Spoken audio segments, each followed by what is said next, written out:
अस्सलाम वालेकुम एवरीवन, कैसे हैं आप सब। उम्मीद है आप सब ठीक होंगे। तो जैसे वीकेंड स्टार्ट होता है बच्चों की फरमाइश शुरू हो जाती है कि मम्मा पिज़्ज़ा खाना है। तो पिज़्ज़ा मोस्टली मैं अपने घर पर ही बनाती हूँ और बल्कि वीकेंड पर बच्चों को सबको इंतज़ार होता है कि घर पर पिज़्ज़ा बनाया जाए। तो आज अपने बच्चों के लिए, फैमिली के लिए मैं ज़बरदस्त किस्म का पिज़्ज़ा रेडी करने लगी हूँ और आज हम बनाएंगे मलाई बोटी पिज़्ज़ा। नेशनल ने हमारी रोज़मर्रा ज़िंदगी को बहुत ही आसान बना दिया है और नेशनल की रेसिपी मिक्स से आप कोई भी बहुत ही मज़ेदार सी डिश बना सकते हैं। जैसे कि आज मैं नेशनल के मलाई बोटी मसाले से एक बहुत ही ज़बरदस्त किस्म का पिज़्ज़ा बना रही हूँ। सबसे पहले हम डो रेडी करेंगे, तो इसके लिए यहाँ पर मैंने ले लिया है 1/2 कप नीम गर्म दूध और इसके अंदर मैं 1.5 टीस्पून इंस्टेंट ईस्ट ऐड करने लगी हूँ। 1 टीस्पून इसके अंदर हम चीनी ऐड करेंगे और डालकर इसको हमने अच्छी तरह से मिक्स कर देना है। और अब हम इसके अंदर ऐड कर देंगे मैदा।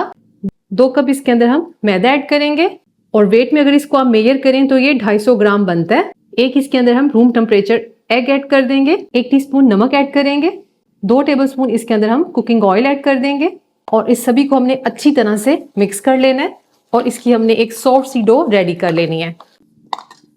और यहाँ पर ये देखिए अभी मुझे ये थोड़ा ड्राई लग रहा है, तो इसके अंदर मैं मज़ीद दूध ऐड करके इसकी एक सॉफ्ट सी डो रेडी करूंगी। आप चाहें तो आप पानी से भी इसको गूंद सकते हैं, लेकिन दूध से ये जो डो है एकदम परफेक्ट और बहुत सॉफ्ट बनकर तैयार होती है। थोड़ा थोड़ा करके हम इसके अंदर दूध ऐड करेंगे और इसकी हमने एक सॉफ्ट सी डो तैयार कर लेनी है।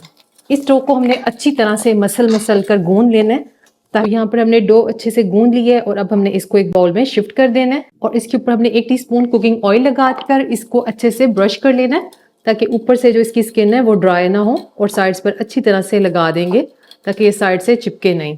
और इसको हमने कवर कराकर तकरीबन 1 घंटे का रेस्ट देना है और अब इसको हमने रख देना है। 1 घंटे का रेस्ट देंगे किसी भी वार्म प्लेस पर और ये 1 घंटे में बहुत ही आसानी के साथ राइज हो जाएगी। और अब हमने मलाई बोटी की मैरिनेशन करनी है। तो यहाँ पर मैंने बोनलेस चिकन ले लिया है, इसको बिल्कुल छोटे छोटे चंक्स में काट लिया है और ये 250 ग्राम बोनलेस चिकन है। क्योंकि हमने एक पिज़्ज़ा रेडी करना है इस लिहाज से हमने चिकन की इतनी क्वांटिटी रखी है। और अब इसमें हम डाल देंगे 1 टीस्पून लहसुन अदरक का पेस्ट, 1 टेबलस्पून नींबू का रस ऐड करेंगे और 2 सब्ज मिर्चें ले ली हैं, इनको हमने बिल्कुल बारीक पीस लिया है, ये इसमें ऐड कर देंगे। 4 टेबलस्पून इसके अंदर हम फ्रेश दही ऐड कर देंगे और 4 टेबलस्पून इसके अंदर हम फ्रेश क्रीम ऐड कर देंगे। और अब हम इसमें ऐड कर देंगे नेशनल का मलाई बोटी रेसिपी मिक्स। इस मसाले को ऐड करने के बाद इसके अंदर मजीद हमें कुछ भी स्पाइसेस ऐड नहीं करने पड़ेंगे और 2 टेबलस्पून इसके अंदर मैंने नेशनल का मलाई बोटी मसाला ऐड कर दी है और अच्छी तरह से हमने इसको मिक्स कर देना है। और इस टाइम पर हम इसको मैरिनेट करके रखेंगे तकरीबन आधे घंटे के लिए, ताकि अच्छे से ये मैरिनेट हो जाए और बेहतरीन सा इससे आपको मिलेगा जायका। और अब हमने चिकन को कुक करना है। तो यहाँ पर मैंने एक फ्राइंग पैन ले लिया है, इसके अंदर हमने 1 से 2 टेबलस्पून कुकिंग ऑयल ऐड कर देना है। ज्यादा ऑयल नहीं जाएगा इसके अंदर। जैसे ही ऑयल गर्म होगा तो फिर इसके अंदर हमने डाल देने हैं चिकन मैरिनेट किया हुआ, उसको भी यहाँ पर आधा घंटा हो चुका है। इस टाइम पर हमने इस चिकन को हाई फ्लेम पर कुक करना है ताकि प्यारा सा इसको एक साइड से कलर आ जाए। 1-2 मिनट के बाद हमने इसकी साइड को टर्न करना है और ये देखें एक साइड से बहुत ही प्यारा सा इसको कलर आ भी गया है। और अब हमने चिकन को अच्छे से कुक करना है, तो इसको अब हम कवर करके कुक करेंगे। यहाँ पर फ्लेम को हमने लो टू मीडियम कर दिया है और 8 से 10 मिनट के लिए हमने इसको पका लेना है। तो जी यहाँ पर 8 मिनट हो चुके हैं इसको कुक होते हुए और इस दौरान मैंने इसके अंदर एक बार चम्मच चलाया था और इस टाइम पर चेक करें हमारी जो ये मलाई बोटी है बेहतरीन सी कुक हो चुकी है। और इस टाइम पर इसके अंदर से बहुत ही अच्छी सी खुशबू आ रही है और इसके अंदर अब हम स्मोकी टेस्ट देंगे। तो इसके सेंटर में हमने थोड़ी स्पेस बना लेनी है और अब हम इसके सेंटर में एक कटोरी रख देनी है और इसके अंदर हम रख देंगे एक जलता हुआ कोयला और इसके अंदर हमने डाल देना है एक ड्रॉप कुकिंग ऑयल का और इसको हमने कवर करके रख देना है 5 मिनट के लिए, ताकि इसमें एक जबरदस्त सा स्मोकी टेस्ट आ सके। तो यहाँ 5 मिनट हो चुके हैं और अब हमने इसको रिमूव कर देना है। मलाई बोटी इस टाइम पर हमारी परफेक्टली कुक हो चुकी है और अब हम इसको रख देंगे एक साइड पर। और अब हम मलाई बोटी पिज्जा के लिए एक जबरदस्त सी रेंच सॉस रेडी करेंगे। तो इसके लिए यहाँ पर 1/2 कप मेयोनीज ले लिए और अब हम इसके अंदर 2 टेबलस्पून फ्रेश क्रीम ऐड कर देंगे। 2 टेबलस्पून इसके अंदर हम दूध ऐड कर देंगे।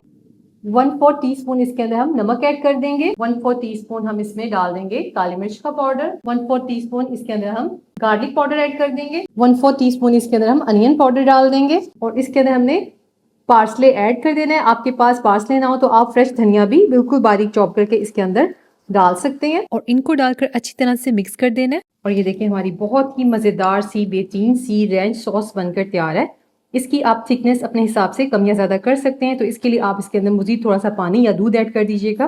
तो इससे ये और मज़ीद पतली हो जाती है। और यहाँ पर 1 घंटा हो चुके हैं, डो माशाल्लाह से हमारी बहुत ही ज़बरदस्त सी राइज़ हो चुकी है। और अब हम इसके अंदर लगाएँगे एक पंच और ये चेक करें कितनी बेहतरीन सी डो हमारी राइज़ हुई है। और अब हमने मज़ीद इसके अंदर 1-2 पंच और लगाने हैं ताकि इसके अंदर जो एक्स्ट्रा एयर है वो सब निकल जाए। और अब हमने इसका पेड़ा बनाकर काउंटर शेल्फ पे ले आएँगे और इसको हमने बेल लेना है। हल्का सा मैदा डस्ट करेंगे ताकि डो चिपके नहीं और बेलन के ज़रिए हम इसको फ्लैट कर लेंगे। और ये चेक करें हमने इसकी इतनी थिकनेस रखी है। यहाँ पर हमने बेकिंग ट्रे ले ली है और उसको हम ऑयल के ज़रिए ग्रीस कर लेंगे। बेकिंग ट्रे ना हो तो आप कोई भी सिल्वर या स्टील की प्लेट ले सकते हैं। और अब हमने डो को इसके अंदर रख देना है और अच्छे तरीके से इसको हम सेट कर लेंगे। फिर फोक के ज़रिए हम इसको प्रिक कर लेंगे ताकि सेंटर से जो डो है वो राइस ना हो। और फिर हमने इसके अंदर ऐड कर देनी है पिज़्ज़ा सॉस। अगर आप पिज़्ज़ा सॉस इसके अंदर ऐड नहीं करना चाहते तो आप इसको स्किप भी कर सकते हैं और डायरेक्टली इसके ऊपर रैंच सॉस भी लगा सकते हैं। लेकिन मैं इसके अंदर पिज़्ज़ा सॉस और रैंच सॉस दोनों को ही लगाऊंगी। इससे इसका टेस्ट बहुत ही मज़े का आता है और पिज़्ज़े की लुक भी बहुत ज़बरदस्त बनती है। फिर इसके अंदर हमने डाल देनी है मोज़रेला चीज़ श्रेड की हुई और साथ ही इसके अंदर हम ऐड कर देंगे मलाई बोटी। इसको अच्छी तरह से डालकर हमने स्प्रेड कर देना है। और इस टाइम पर जो मलाई बोटी से इसका जो टेस्ट बनता है ना पिज़्ज़े का, बहुत ही ज़बरदस्त बनकर तैयार होता है।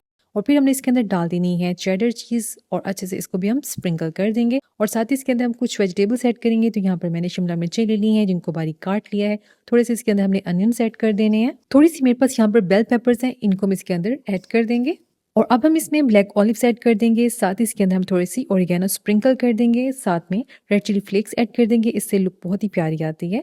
और पिज़्ज़ा अब हमारा रेडी हो चुका है बेक होने के लिए। आप इसको विदाउट ओवन भी बेक कर सकते हैं, लेकिन यहाँ पर मैंने ओवन को 180 डिग्री पर 10 मिनट पहले प्रीहीट कर लिया था। और यहाँ पर 20 से 25 मिनट के अंदर 180 डिग्री पर ये देखिए बेहतरीन सा हमारा पिज़्ज़ा बनकर तैयार हो चुका है। आप इसका कलर चेक करें कितना ज़बरदस्त माशाल्लाह से ये हमारा पिज़्ज़ा बनकर तैयार हुआ है।